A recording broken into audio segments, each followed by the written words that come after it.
Good morning. Welcome to the Everyday Trader. This is Greg. Glad to be with you today. Eric? And Eric, how are Glad you? to have you. Glad to have you. We've got a continuation of the bull. Well, at least part of it's bullish today. But I think we're trying to put a bottom in. I don't know what your thoughts are, but it's been interesting the last few days as we've had this big sell-off we've been a part of, and it's been ugly, and it feels like there's some actual money stepping in to buy this dip right now, maybe heading into our midterms. We'll see. But there's also been some interesting points lately. And I know one of the things we were going to kick it off with today is a discussion about what's been driving all the volatility, because yeah, it's been up, but it has not been straight up the last few days. We've had some really whipsaw movement this last week in the markets.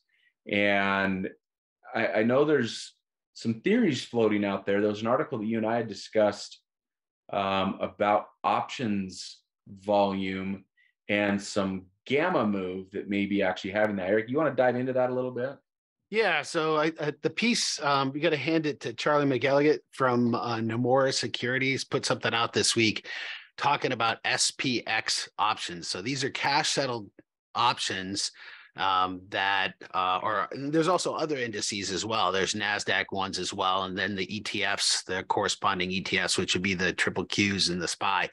But there's been a huge increase in option trading, something on the order of 65% of all option trades on those indices had been this is just looking at a few select days, had been on the order of expiration between 0 and 1 days till expiration. So what that means is people are buying options that expire tomorrow or today.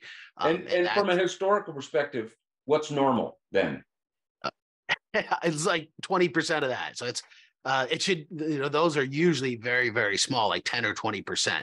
So there's been this shift, and I'm not sure exactly where it's coming from. It's a mixture of retail. We can tell by lot sizes that it started with retail, and just sort of like the Wall Street bet things that happened, eventually institutions jumped on board to it. So there's been this huge increase in short-term option volume. And we're actually seeing it in some of our prospective clients, people that are doing these in their accounts, that they're selling puts and selling calls that expire tomorrow. And I think the sort of notion is that, how bad can things go? If you sell a call, you have unlimited risk. You collect a small return with a high probability of keeping that premium. But you have a huge potential for loss. And so the argument has been, what's the most that a market can move in a day? And, I think that seems to be the notion, is that I've got a high probability trade, something that's going to work. And as an example, last week, we were talking before the show, I walked through some pricing.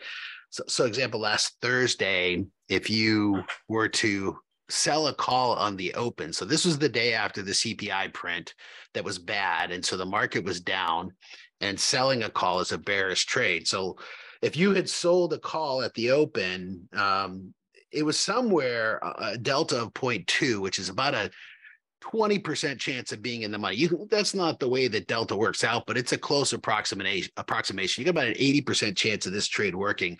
And you could have sold the call that was $150 out of the money, which is on the S&P 500, $150 out of the money. So at markets around 3,500, sell at 3,650 for around $2. And that was a pretty popular trade. There's a lot of volume that was being done around those strikes. That particular trade, if you had done that, so for $2 a contract, you would bring them $200. And let's say that you're thinking, I want to try and make $1,000 paycheck this week, sell 5 contracts. So that day, that option, which was $2, in intraday ended up hitting a high of $52. So the stock started rallying up volatility increased, and we start seeing the price went as high as $52. Remember, you sold this for $2. So now the price is $52. You're going to buy it back for $52 for a $50 loss. It ended up closing at $39 that day. So if you had this trade work for you, you would have made $1,000. But at the end of the day, when you sat and looked and said, okay, where am I on this thing? If it was at 39, that would be an $18,500 loss. So your portfolio would be showing a red number next to it down. So this is the trade you're going to make $1,000 on. If it worked, 80% chance. Now you're down $1,850. So whatever you decide to do, if you held that overnight, this is the close of business on Thursday. So Friday, the next day is expiration. It opens. So now, mind you, it closed at 39. This is the 36.50 SPY option that expires on Friday. The market opens at 54.50 and then goes up. We saw a move up on the SPY initially, or the S&P 500. It went to 67.50. So you're looking at your account now. You're down almost $33,000 on this trade that you're looking to make $1,000 on. Now, here's the irony. Is the market ended up dropping that day, and that option expired out of the money for a nickel. So you would have ended up making about $800 or $900 on that trade, something like that, after commissions and fees. But I can't imagine the sort of angst and stress that a trader would be going through. I'll pause and let you reflect on some of those numbers if you had questions on numbers, or what are your... Well, it brings up memories, to be honest, of the internet bubble days. And when I first was introduced to options 22 years ago, 25 years ago, 97, I guess that's 25 years ago now. Day trading was enticing. I mean, it really was, because there was a lot of firms getting created about just day trading, and it's exciting. And you get in there and you make $1,000 in a day, and you go back home and you're like, yeah, I can do this. This is easy. I can have a $10,000 account. I can scalp, $1,500 to $1,000 a day, and, make a living and make this huge account. And even as a fantastic trader, you win 9 out of 10 times. That one loss wipes out the previous 9 gains, was my experience with day trading. And I think that's a real risk I would have to point out to people who are trying to trade this way right now. Yeah, it's enticing, and probabilities usually work in your favor. But you just shared an example of, if you had the guts to hang through that trade, you made money. Yes, and on the stats book, it's going to show that would be a successful trade. But do you have the mental fortitude to say, yes, I'm right? Because I'll tell you, that's a horrible trade to allow yourself that big of a drawdown, to then hang on to it to win correctly. Well, if you're looking to make $1,000 and you end up closing the trade for, at one point, at the end of the day, you're down 18,000. The next day you're 32. So let's call it 20. If you ended up closing, at some point, you're going to, as a retail trader, you're going to have a pain point. And in hindsight, it looks like, oh yeah, I knew all the time. But if you're down 20,000, there's some pain point where you're going to do that. That means you need to have 10 winning trades just to break even and no more losses. I've been doing this for 14 years, teaching people how to trade, speaking in front of audiences like you have.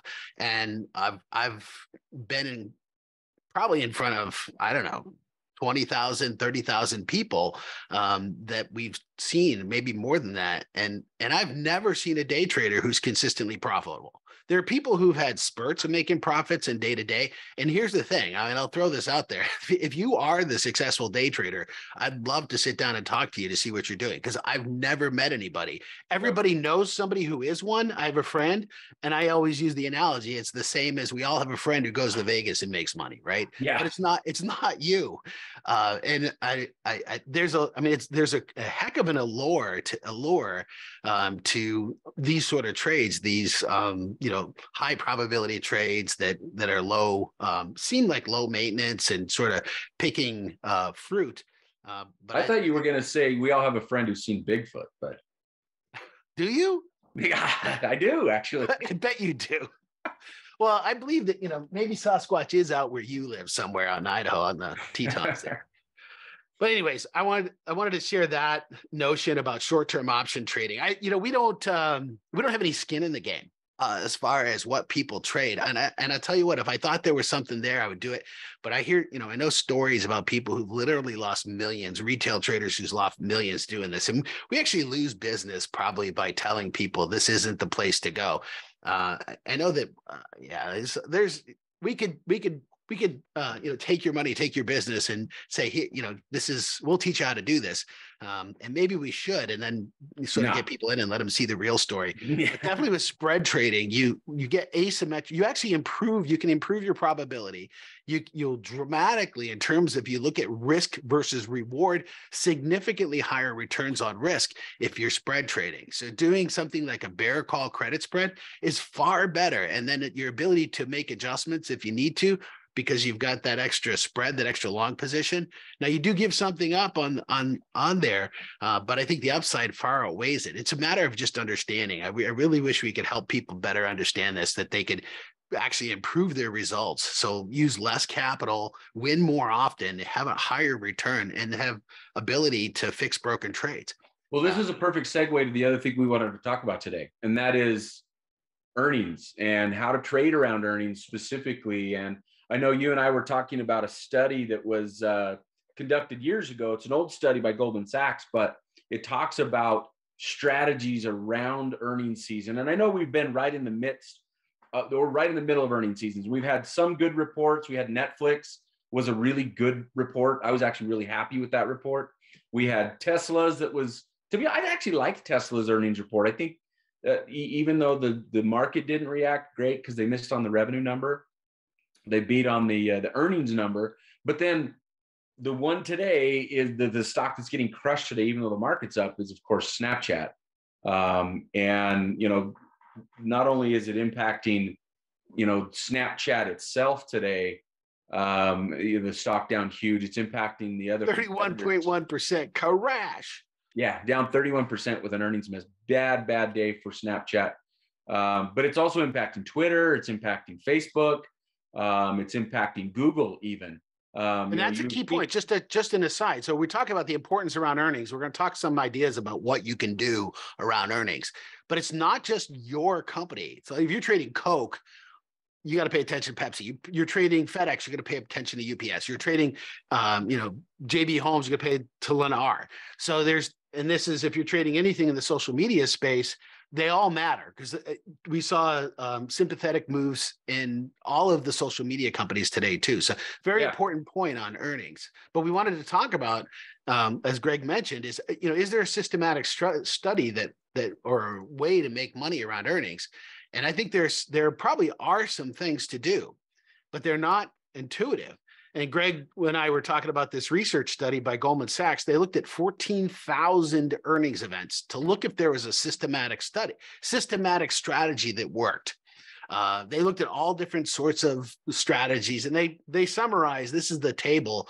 One of the ideas that a lot of people understand is that we know we're going to have a big gap. One of my favorite examples to pull up is even Snapchat. So Snapchat, we're going to have big gaps if you can see these gaps that happen around earnings.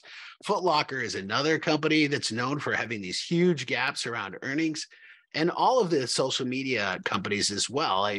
We've seen the same thing in Meta, big gaps, Netflix.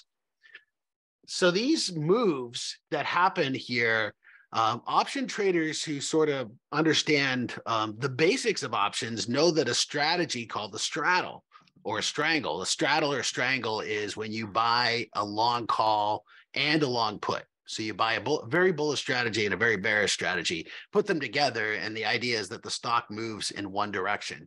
And I think this is really an important key takeaway here, is that the long strangle only works 28% of the time, and over the 14,000 events they looked at, your P&L is you lose 9. So you lose 9%. So that sort of begs the question, why not do the other side? Well, we'll do short strangles, because the hit rate should be on the other side. And it's not an exact inverse. Why is the short strangle not 72% hit rate? And that has to do with the bid-ask spread, that there's liquidity that you have to think about where you can get filled. You can't just look at a price of an option. You got to depend on whether you're buying it, whether you're selling it, and if you can get filled.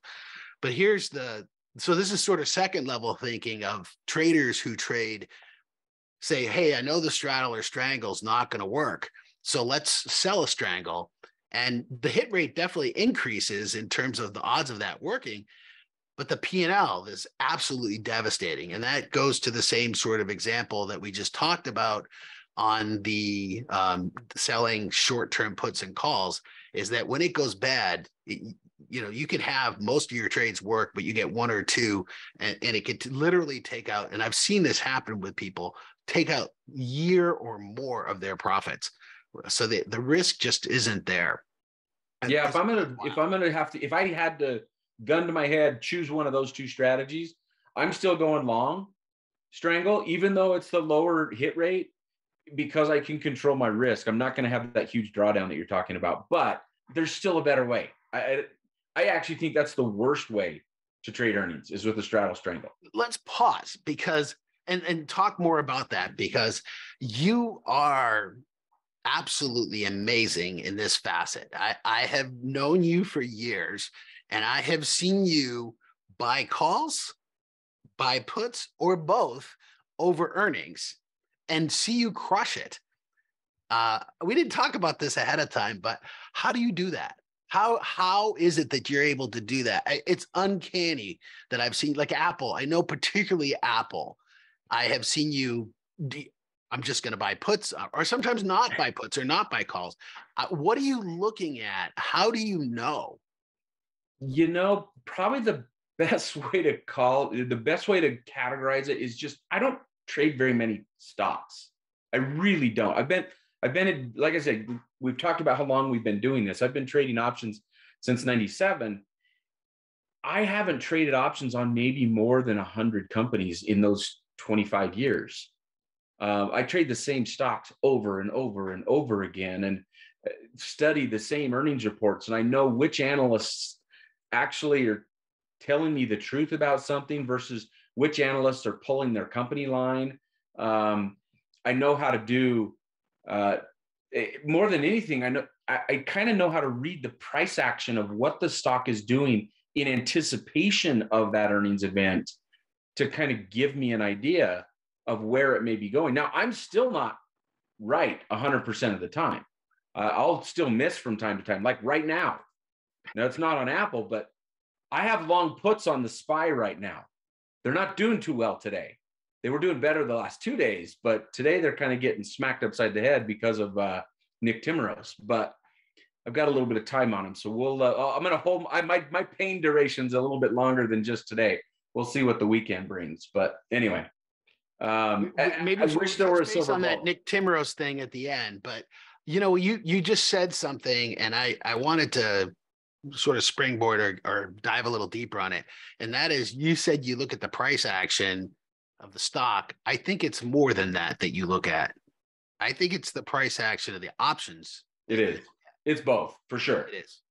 And one of the concepts that people, this sort of the last thing that people come to understand around earnings or around options, is how implied volatility impacts the price of options. It's pretty easy to understand why a call would go up when the stock price goes up. A call gives you the right to buy a stock. So if the stock price increases, that call should increase. And a put gives you the right to sell a stock. And if the stock price goes down, a put should increase. Now, I say should in both of those because sometimes that doesn't happen. And the second reason why option prices are impacted is time. Is if the move doesn't happen relatively quickly, if you buy a long call or a long put, if you don't get the direction quickly, you'll probably lose money, because these are insurance contracts. And just like any sort of insurance contract, it expires with time. But there's this other factor. This is the third thing that option traders come to understand. And this is the implied volatility. And it means exactly what you think it means in terms of the words. Implied volatility is the market is implying how much volatility. Do we expect the stock to stay in a tight range, or do we expect it to make a big move? And it changes dramatically with certain events. One of my favorite examples to show this is Snapchat. We're just talking about it. This gold line is the implied volatility. And you can think of, I tell people, I actually have a prop. I have this life preserver here. I don't know if you ever see me whip this out. When you get confused about what is implied volatility, the thing you can hang on to is it's the expensiveness of options. That's all it is. If the implied volatility is high, options are expensive. And this goes back to why straddles and strangles don't work. This is the Goldman Sachs study. It's because the options get expensive before earnings. And then what happens after the earnings? We see this precipitous drop down that happens. So this is Snapchat. My favorite example to show this, and this is a little bit longer data. This is 4 years of data. This is Foot Locker. And like a sinus rhythm on your heart, you get the price of options increasing. So when we're talking about trading over earnings, is there a way to make money over earnings? And I think one way is your way. And that is that we go back to Apple. Did I have Apple? Yeah, here's Apple, is that you spend quite literally years understanding what is normal price action of the stock and what is normal price action of the options. And I know I've quizzed you on this before when you say, oh, I'm buying puts and or I'm buying calls, and you just say, I just don't think I don't think they're priced in for what I expect. And that's a sense that I'll be honest with you, I'm not as good at it as you, but you certainly can build it. And I definitely get a feel. We're saying, no, these puts are too expensive at this point, or the calls are too expensive. So there's that side of it, but it begs the question. Which, to be honest, is the whole market right now. And ironically, on the call side, maybe even more on the put side at the current levels. Right. So we call that implied volatility skew, which is a whole other conversation we're not going to get into, but there's huge skew to the downside. But looking at the price of options, we're talking about trading around earnings. One of the reasons why a straddle or strangle doesn't work is because options tend to be overpriced. So then you think, well, what happens if I sell a straddle or strangle? And what this blue line is the actual historical volatility. This is what happens to the stock price. How much did it gap? And I like these people at ivolatility.com because they have these on an apples to apples basis. So if the options were perfectly priced, this blue line would jump right up to here. And you can go back and back test. If you did a straddle or strangle on Snap, you made money here.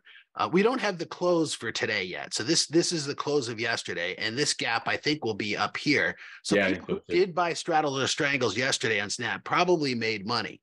But that's not typical, because if we look at something like a Foot Locker, it has these big rises in implied volatility and big changes in historical volatility. But it's almost either it's slightly less than what the market predicted or nowhere near what the market predicted. Now, there's some limitations in this data, but if I ask you to squint your eyes over here and say, which is higher, the gold line or the blue line, you're going to say the gold line. And what that means is that options tend to be overpriced. So you take away from it, going back to that Goldman Sachs study again, let's do short strangles over earnings. That works out great until you get one of these moves. And this would literally wipe out all of your profits for the previous 3 years.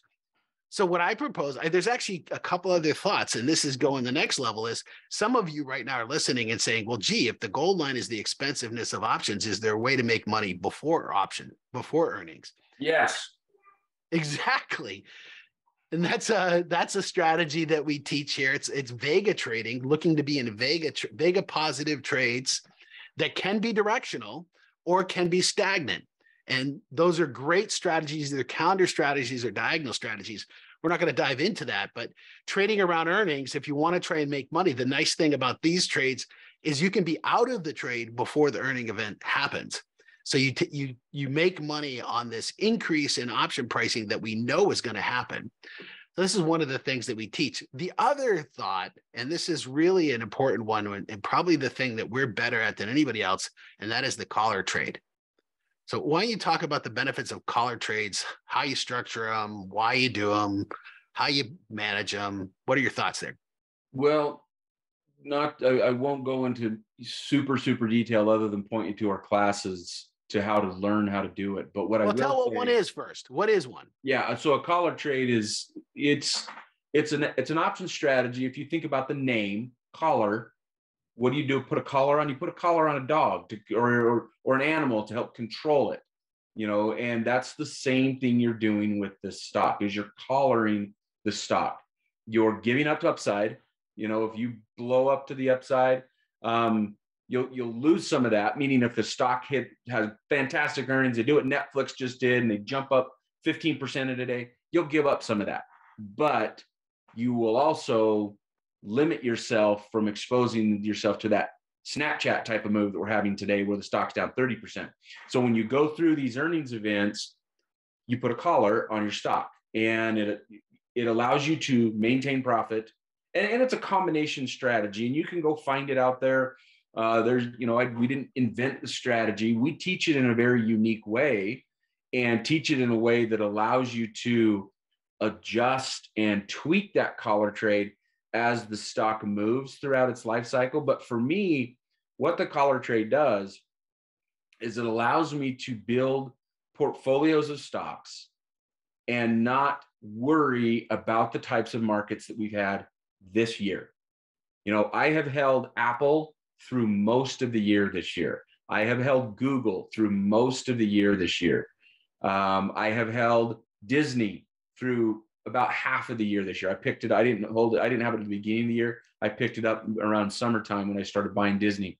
But those stocks, I'm not worried about because I've hedged the risk. I've had some semiconductors. I've had NVIDIA and Micron in my portfolio. I don't have NVIDIA now, but I still have Micron in my portfolio. And I don't worry about them because it allows me to control risk. And to me, that's the name of the game. I learned this idea of risk management back when the internet bubble was bursting. And I've employed it for the last 20 some years in my trading, and it makes all the difference in the world. I sleep through the night. I don't wake up in the morning worried about, oh no, what are the futures doing today? And am I going to have one of these 2% whipsaw days like we had last year? Because this trade basically flattens out that risk profile that we were just looking at on those implied volatility charts. Well, for the traders who are looking to make money, I always go to Warren Buffett. First rule is don't lose money. Second rule is don't forget the first rule, and that implies you need some sort of risk management. And people don't come to us saying I need risk management, but we know that that's what they need. And the collar trade is one of the most excellent ways to get that. And every option trade has some trade-off. Just to review, the collar trade is owning shares and then selling calls and buying puts. It's a very simple concept. It's a combination of a covered call or what we call a married or protected put. So you can use the premium you collect from selling calls to pay for your insurance. So this can be a free trade, and as Greg said, it locks things in. But what I draw the analogy. I used to love to watch online poker or poker on TV, and there was a guy who would always say with Texas Hold'em, takes a minute to learn and a lifetime to master. I don't think the collar trade takes a lifetime to master, but it only takes a minute to understand what it is. But there are so many different variations of the collar. The standard application of the collar that we teach, what I call the vanilla, would be a 90 to 120 day out of the money call and a 45-day long put. That puts you in a strategy that looks almost similar to a straddle or strangle, meaning that if the stock makes a big move up or a big move down, you make money in either direction. So this is as long as the stock makes a big move, because that structure of the trade, this is a longer term short call, shorter term long put. That is a theta negative trade. It's going to lose money with time. It's a great strategy to do around earnings. If you're not in earnings, or if you have a directional bias, you probably want your expirations reversed. And that would be a shorter term short call, longer term long puts, or maybe no puts at all. And that would give you a trade that is very theta positive with excellent protection to the downside. So depending on the structure or your sentiment, and then you can actually do the same thing with the strikes and go in the money, and you can create bearish trades. So you can have a collar trade that is delta positive, delta neutral, or even delta negative. You can make money in a bearish market. It can be theta positive, theta neutral, theta negative, and vega positive neutral. So understanding those combinations and knowing which collar to be in really does, as you said, give traders the ability to sleep at night, knowing that their assets are secure and that they can still take advantage of these moves. So I really am a huge advocate for the collar. So sort of summarizing here, do you have more to add? No, I was going to make a pitch for what we're doing in December, because I'm sure we're going to be talking about this strategy, this collar strategy. In December? Why in December? Why don't we talk about it in October, November? Well, what I'm saying specifically is we're going, you said Vegas, and it reminded me, we're going to Vegas. Vegas, baby. So for those of you who want to come watch us in person, come meet us. We're doing an Options Animal Student Summit. We've got Trader Oasis, who's going to be there as a partner as well. We've got, it's going to be a fun event, but I guarantee we are going to be talking about the collar trade for 2 days. It's at the JW Marriott in Vegas. If you haven't signed up, check the website for details. Yep, check the website details. It's going to be a fun event. Yeah. So this collar trade, we hopefully our regular listeners are familiar with this, and it is a lifesaver. There's actually another application I call the pause button, and this is one we teach, and this is a great strategy to have. You can literally push the pause button and not have anything happen by doing in the same expiration month, even the same strikes, short call and a long put on a stock. It absolutely locks in wherever your P&L is right now. Yep. You can't make money or lose money. I've used that strategy when I've had family emergencies, like you got to get on a plane and come see now. I've had that happen to me more than once. And you've got positions, and you're saying, what do I do now? I got to manage these positions. And so having the flexibility to not worry about that, I can deal with it later. I'm not going to make a dime. I'm not going to lose a dime. I can deal with this later and fix it later. It's really nice to have that comfort. And you talk about, my stress level has gone down so dramatically. Yeah, significantly. Yeah, for sure. We said one other thing that we were going to talk about here, and that was what's happening with the Federal Reserve. We'll spend a lot of time talking about the collar, but do we want to? No, that's good. That's good. We've given people a taste of what the collar is. Yeah, let's end it on a real fun note. Let's talk about the Fed. So Fed Chairman Nick Timiraos. Fed Chairman Nick Timiraos. There we go. Okay, he's not actually the Federal Reserve, but he does work he works for the Wall Street Journal. Interesting piece today. The Fed is barreling towards 4 straight 75 basis point hikes. So that the next Fed meeting is November 1st and 2nd. And we've got probability that so right now we are at 300 to 325 is our current rate. And we're looking at 375 to 400. So that's a 75 basis point hike. It's in at a 95.3% probability. It's a few weeks away. That's most likely going to happen. But then meeting could serve as a critical staging ground for future plans, including a step down to 50 basis points, which is interesting because what did they say here? That a half point hike would be a dramatic loosening of financial conditions, would result in a dramatic. It's interesting that we're calling a 50-point basis hike a loosening of financial conditions. That's still tightening, not loosening. But yeah, and it goes to similar to the other headline today from this is from CNBC by Jeff Cox earlier this morning. U.S. budget deficit cut in half for the biggest decrease ever amid COVID spending declines. That's fantastic. You would read that the biggest. So we cut it from a $2.8 trillion deficit to only a $1.4 trillion deficit. That's great, right? We only went 1.4 trillion in debt this year. Yeah, right. That's like saying I'm still. It's not a gushing, sucking chest wound anymore, but it's still bleeding. Yeah, but that's well. I wanted to just finish the Nick Timiraos thing. And that is that we saw a big shift downwards. So the forecast yesterday, we were at a 75% probability of this additional 75 basis point hike. And now we've shifted down dramatically now that the probabilities are for less than 70, more than a 50%. So if you combine these, we're at a 58, 59% chance right now of only a 75 basis point hike in November and a 50 basis point hike in December. And I think that could spell potentially a good reason to support a bounce in the market. It could be. And I think you're right. I think this is what's moving the market up right now. The question is, what's going to happen to inflation if they take their foot off the brake? Charles Evans, I don't know if you saw this yesterday, talked about, he finally admitted that one of the reasons for this runaway inflation that we've had is this surge in government spending that's been going on, and that they can't control all of it.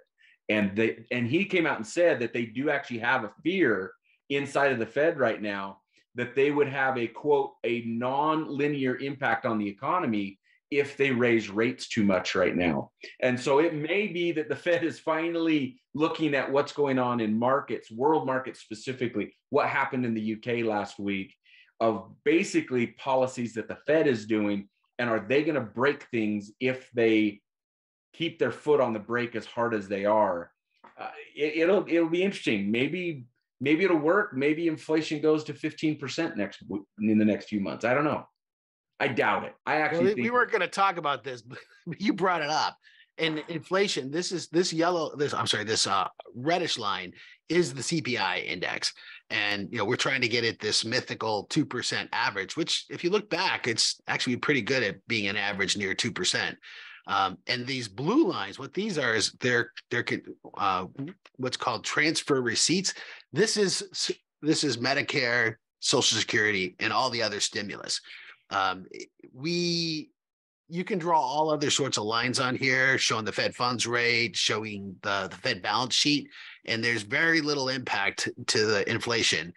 Where we saw the big impact to the inflation was post-COVID and the stimulus. I would argue that these transfer receipts, which are federal stimulus, by the way, I got a check for $400 from the state of Illinois last week, or this week, actually, some sort of a rebate stimulus. So it's these transfers that cause YOLO investing. I think that's why inflation happened. We'll spend more time talking about that. I was going to say, let's save that for our next one. Good stuff, Greg. So the point I really wanted to summarize back on earnings, if you're looking to trade around earnings, and this is earnings season, you got to pay attention to your company, pay attention to your peers.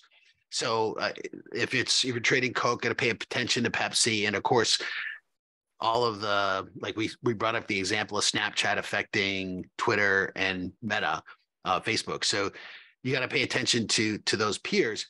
As far as what strategies can work, I think we didn't talk about these directional ones, but if you can get the direction right, actually long calls, and if it goes up, work better than selling puts, and long puts work better in terms of an ROI. The hit rate is not as good, but the ROI is better over doing multiple, but you got to get the direction right. So because what's not shown on here is if you sell puts and the stock goes down, or if you sell calls and the stock goes up, it doesn't show you your losses, your net losses, which are pretty terrible. So as far as how do you make money, I think one thought is making money on the rise in implied volatility that happens prior to earnings, looking at Vega positive trades. But another approach, and this is probably the one that I think anybody who owns shares, is that you can still get appreciable upside and fantastic protection downside using the collar trade. And that's where I think a lot of people who own equities as well are going to be able to sleep at night. Yep. Any thoughts around anything else around trading around earnings? We've spent days at these events talking about things like this, how to trade around earnings. We said some stuff pretty fast there, but I think you can take two approaches to earnings, is my opinion. You can try to trade it because there is opportunity, or you can use the collar trade to kind of take earnings out of the equation. And I think we get your money in between. We've got two different views here, because I personally am not good at predicting where stock is going to go. I'm not good at buying long calls or long puts. You are. And so I think there's room, but the key is understanding knowing why you're good. And I think you're good because you focus on a small set of companies that you understand the price action of both the stock and the option pricing. And that's what you really need to get a good feel for, and getting in tune with implied volatility is the key to making money with those sort of directional trades over earnings. Come join us in Vegas. We'll teach you more about it. Also, if you want to just keep following us here, Click the subscribe button, the like I'm button. gonna get mad at us. Why didn't we say that at the beginning? I jumped right into it, but at least I remembered to do it before we ended the recording. So, all right, I'll catch you later, man. Thanks. It's been fun. We'll see you later, you guys. everybody.